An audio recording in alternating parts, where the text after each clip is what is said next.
Punjab police में constable की 1500 से ज्यादा सीटों पर भर्तियों के लिए 200 से ज्यादा खवातीन समेत 2000 से ज्यादा उम्मीदवार फिटनेस टेस्ट के लिए पहुंचे। गर्मी और हबस में 1 किलोमीटर दौड़ का मरहला आया तो खवातीन के लिए 10 मिनट, नौजवानों के लिए 7 मिनट रखे गए। मुस्तकबिल के शेर जवानों ने आधा सफर भी तय नहीं किया था कि सांस फूल गया, कुछ बेदम होकर गिर गए, मगर इनकी जुबान पर मुल्क व कौम की खिदमत का आज़म था।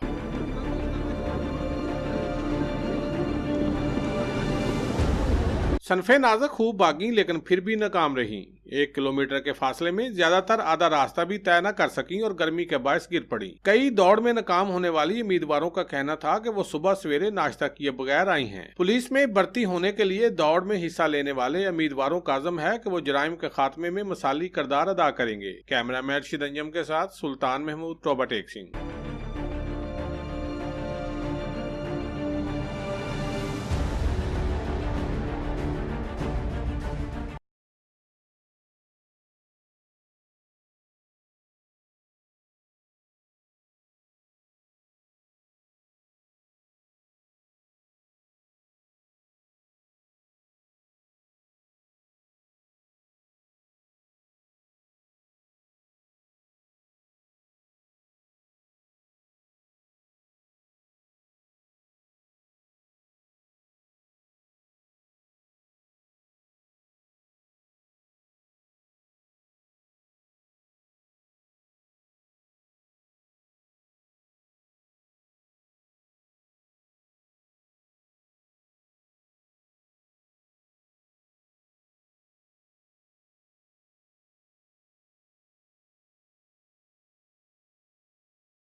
टोबा टेक में पुलिस कांस्टेबलों की खाली असामियों के लिए उम्मीदवारों का दौड़ और फिटनेस टेस्ट लिया गया। फिटनेस टेस्ट के दौरान दौड़ हुई जिसमें उम्मीदवारों को 1 मील का फासला 7 मिनट में तय करना था। दौड़ के दौरान मुतअद्दिद उम्मीदवारों की हालत गैर हुई जिन्हें रेस्क्यू ने तिब्बी इमदाद देते हुए DH के अस्पताल पहुंचाया। बाईपास पर होने वाले दौड़ टेस्ट में 1500 से ज्यादा उम्मीदवारों ने हिस्सा लिया जिसमें से 400 के करीब उम्मीदवार कामयाब करार पाए। फिटनेस टेस्ट की निगरानी DPO टोबा टेक सिंह जुल्फकार अहमद ने की। फिटनेस टेस्ट के मौका पर सिक्योरिटी के सख्त तरीन इंतजाम किए गए थे। कैमरामैन शिदंजम के साथ सुल्तान महमूद, टोबा टेक सिंह।